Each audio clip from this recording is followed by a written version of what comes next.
Hello dear aspirants, welcome to focus UPSC by SPR. आज के 18 नवंबर के एपिसोड में हम कुछ important current affairs topic discuss करेंगे, एज इन ऑलवेज 3 सेक्शंस में।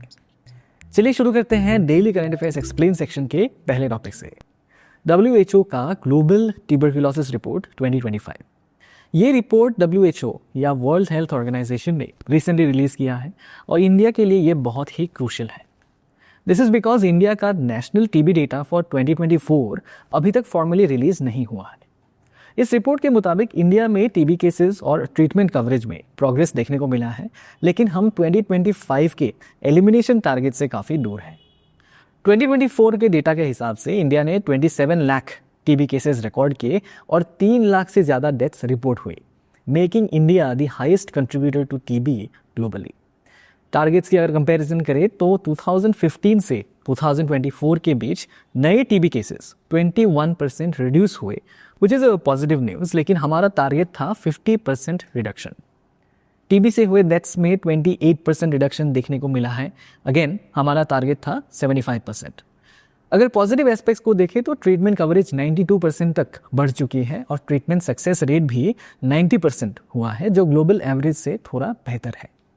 लेकिन ड्रग रेजिस्टेंट टीबी का बोझ लगभग वही का वही है और unfortunately India global drug resistant TB burden का 1/3 कंट्रीब्यूट करता है।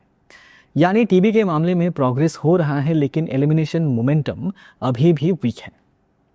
अब यहाँ कुछ बेसिक बातें समझ लेते हैं कि आखिर टीबी होता क्या है। टीबी माइकोबैक्टीरियम ट्यूबरक्लोसिस से होता है, जो एक कंटीजियस बैक्टीरियल इन्फेक्शन है। ये मेनली लंग्स को इफेक्ट करता है, पर बोन्स, किडनी, ब्रेन को भी इम्पैक्ट कर सकता है। ये एयरबॉर्न ड्रॉपलेट्स से स्प्रेड होता है जब इन्फेक्टेड पर्सन कफिंग या स्नीजिंग करते हैं। और एक इम्पॉर्टेंट बात यहाँ पे, टीबी प्रिवेंटेबल भी है और क्यूरेबल भी है, फिर भी दुनिया की सबसे डेडलीस्ट इन्फेक्शियस डिजीजेस में से एक है। This is demonstrated by the fact that 2024 में ग्लोबली 10.7 मिलियन टीबी इन्फेक्शंस और 1.23 मिलियन डेथ्स रिपोर्ट हुए हैं। अब देखते हैं कि इंडिया ने टीबी को एड्रेस करने के लिए क्या क्या इनिशिएटिव्स लिए हैं। इंडिया के टीबी एलिमिनेशन एफर्ट्स में कुछ की पिलर्स हैं। सबसे पहला है नेशनल स्ट्रेटेजिक प्लान 2017 टू 2025, जो एक कॉम्प्रिहेंसिव रोड मैप की तरह काम करता है। इसका मेन फोकस है अर्ली डिटेक्शन, यूनिवर्सल टेस्टिंग और पेशेंट सपोर्ट को स्ट्रेंथन करना, ताकि ट्रीटमेंट टाइमली और अनइंटरप्टेड रहे। इसके साथ ही निक्षय पोर्टल टीबी कंट्रोल का डिजिटल बैकबोन है। यहाँ हर पेशेंट की केस रजिस्टर होती है, ट्रीटमेंट प्रोग्रेस ट्रैक होता है और मेडिसिन और लैब रिपोर्ट्स का रिकॉर्ड भी मेंटेन किया जाता है। इससे मॉनिटरिंग स्मूथ हो जाता है और अंडर रिपोर्टिंग का रिस्क कम होता है। वहीं निक्षय मित्रा स्कीम की बात करें तो ये कम्युनिटी सपोर्ट को बढ़ाने के लिए लाया गया एक इनिशिएटिव है। यहाँ इंडिविजुअल्स या ऑर्गेनाइजेशंस टीबी पेशेंट्स को एडॉप्ट करके उन्हें न्यूट्रिशन और बेसिक सपोर्ट प्रोवाइड करते हैं, जिससे ट्रीटमेंट एडहेरेंस इंप्रूव होता है। गवर्नमेंट के मेडिकल सपोर्ट को इम्प्लीमेंट करता है नेशनल टीबी एलिमिनेशन प्रोग्राम या NTEP, जिसमें डायग्नोस्टिक्स और मेडिसिन्स बिल्कुल फ्री प्रोवाइड किए जाते हैं, चाहे वो पेशेंट पब्लिक सेक्टर में हो या फिर प्राइवेट सेक्टर से ही ट्रीट क्यों ना हो रहा हो। और लास्टली नए शॉर्टर ट्रीटमेंट रिजीम्स जैसे कि BPAL और BPAL-M, इसने भी टीबी ट्रीटमेंट को और मैनेजेबल बना दिया है। पहले ड्रग रेजिस्टेंट टीबी का ट्रीटमेंट बहुत लंबा होता था, लेकिन अब 6 मंथ्स रेजीम्स ने इसके कंप्लायंस और रिकवरी को दोनों को ही इम्प्रूव कर दिया है। इंडिया का रोल इसमें बहुत इंपॉर्टेंट है, क्योंकि प्रीटोमैनिड जो इस रेजीम का एक की ड्रग है, इंडिया ही सप्लाई करता है। तो अब टीबी के नेशनल एफर्ट्स को समझने के बाद चलिए आगे बढ़ते हैं एक इक्वली इंपॉर्टेंट इशू की तरफ, क्रिप्टो करेंसी के थ्रू हो रहा cross border money laundering. Recent investigations by the Indian Express और international consortium of investigative journalist ने बहुत ही सीरियस फाइंडिंग्स सामने रखे हैं।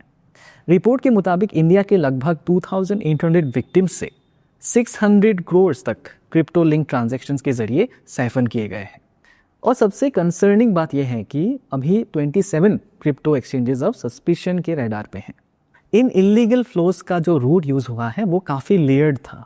पहले म्यूल अकाउंट्स, फिर पूल अकाउंट्स, फिर अनहोस्टेड वॉलेट्स और मिक्सचर वॉलेट्स से होते हुए ये फाइनली दुबई, चाइना और कैम्बोडिया जैसे फॉरेन विड्रॉल पॉइंट्स तक पहुंच गए।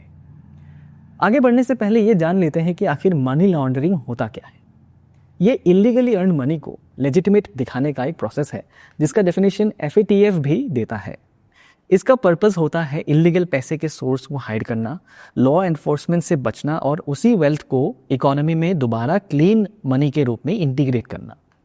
ये प्रोसेस 3 स्टेजेस में होता है, प्लेसमेंट, लेयरिंग और इंटीग्रेशन या PLI।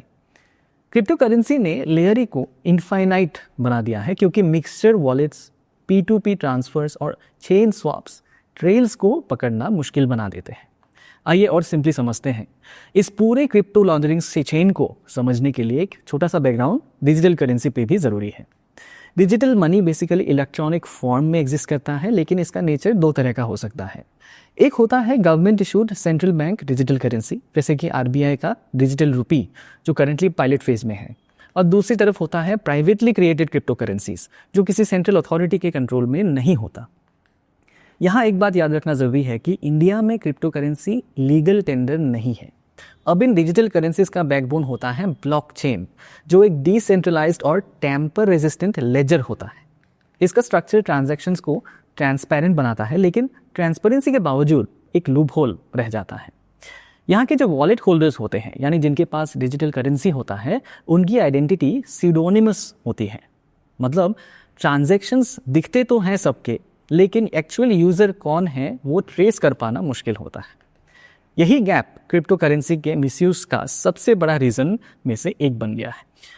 अब देखिए, क्रिप्टो के कंसर्न्स काफ़ी प्रोमिनेंट हैं। Rising cyber crime, money laundering, capital flight, consumer protection provisions की कमी, वॉलेटिलिटी और टैक्सेशन के चैलेंजेस। अगर इंडिया की बात करें तो भारत ने हाल ही में कुछ इंपॉर्टेंट स्टेप्स लिए हैं, जैसे कि PMLA के अंदर क्रिप्टो को इंक्लूड करना, FIU या फाइनेंशियल इंटेलिजेंस यूनिट के नोटिसेस, 30% टैक्स इंक्लूड करना और 1% TDS।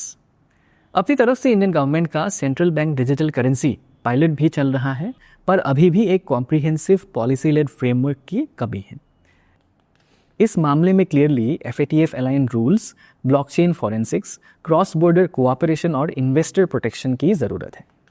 अब चलिए आगे बढ़ते हैं वैल्यू एडिशन सेक्शन की तरफ। पहला टॉपिक है हमारा आधार बेस्ड वेलफेयर सिस्टम्स पर, स्पेशली ट्रांसपेरेंसी और एक्सक्लूजन के बीच का balance. Recent MG NREGA job card deletions जो Aadhaar based payment system roll out के दौरान हुए, इस डिबेट को इसने फिर से फोकस में लाया है। ऐसे ही इश्यूज पहले PDS, पेंशन्स और DBT स्कीम्स में भी देखने को मिले थे। यानी आधार ने टारगेटिंग को तो स्ट्रांग बना दिया है, लेकिन एक्सक्लूजन का रिस्क भी साथ ही साथ बढ़ जाने की बात चल रही है। आधार का मैकेनिज्म ऐसे सिंपल है, ये यूनिक आइडेंटिटी एक क्रिएट करता है और घोस्ट एंट्रीज को रिमूव करने में मदद करता है। जैम ट्रिनिटी यानी जनधन आधार मोबाइल की वजह से फाइनेंशियल इंक्लूजन काफ़ी बढ़ गया है इंडिया में, और 499 मिलियन जनधन अकाउंट्स ओपन हुए। लेकिन ग्राउंड लेवल पर चैलेंजेस अभी भी बाकी हैं। Authentication failures, specially elderly, manual labourers और पर्सन्स विद डिसेबिलिटी के लिए अराउंड 6 to 8% तक रिपोर्ट हुए हैं। आधार बेस्ड पेमेंट सिस्टम ने ट्रांसपेरेंसी, फास्टर पेमेंट और one nation one ration card portability जैसे क्लियर बेनिफिट्स ज़रूर दिए हैं, पर एक्सक्लूजन एरर्स, मिसमैचेस, कनेक्टिविटी के प्रॉब्लम्स और प्राइवेसी कंसर्न्स भी सीरियस इश्यूज बनकर सामने आए हैं। इन सबके बीच कमिटीज़ और ऑडिट्स के फाइंडिंग्स इंपॉर्टेंट हो जाते हैं। CAG ऑडिट ने सिक्योरिटी और डेटा हैंडलिंग गैप्स को पॉइंट आउट किया है। स्टैंडिंग कमिटीज़ ने वार्न किया है कि आइडेंटिटी और एलिजिबिलिटी दोनों अलग अलग चीज़ें होती हैं। पब्लिक अकाउंट्स कमेटी ने ऑल्टरनेटिव ID ऑप्शंस की नीड हाईलाइट की है, और BN श्रीकृष्णा कमेटी ने डेटा मिनिमाइजेशन और पर्पस लिमिटेशन को एसेंशियल सेफगार्ड्स बताया है। तो इसका वे फॉरवर्ड क्लियर होता है। टेक्नोलॉजी को एक असिस्टिव रोल में रखना होगा, not as a gate keeper. OTP, offline modes, manual verification, local capacity building, social impact assessment, strong data protection और डिसेंट्रलाइज्ड ग्रीवेंस रिड्रेसल एसेंशियल हो जाता है इसे एड्रेस करने के लिए। आइडेंटिटी ही एंटाइटलमेंट नहीं होती, ये प्रिंसिपल वेलफेयर गवर्नेंस का कोर बैकबोन रहना चाहिए। चलिए अब न्यूज़ इन शॉर्ट सेक्शन की तरफ बढ़ते हैं। आज के 2 इंपॉर्टेंट शॉर्ट टॉपिक्स को क्विकली और क्लियरली समझते हैं। सबसे पहला टॉपिक है क्वांटम क्लॉक। ये एक नया टाइप का क्लॉक है जिसमें टाइम मेजर करने के लिए क्वांटम लेवल पार्टिकल्स का यूज़ किया जाता है।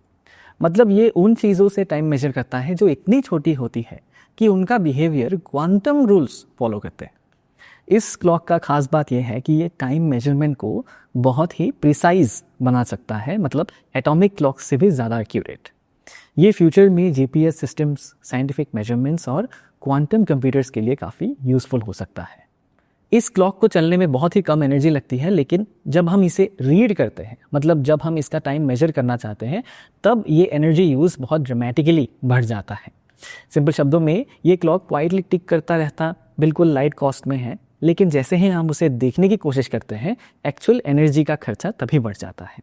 ये ऑब्जर्वेशन बताता है कि टाइम का फ्लो मेजरमेंट से भी लिंक्ड हो सकता है।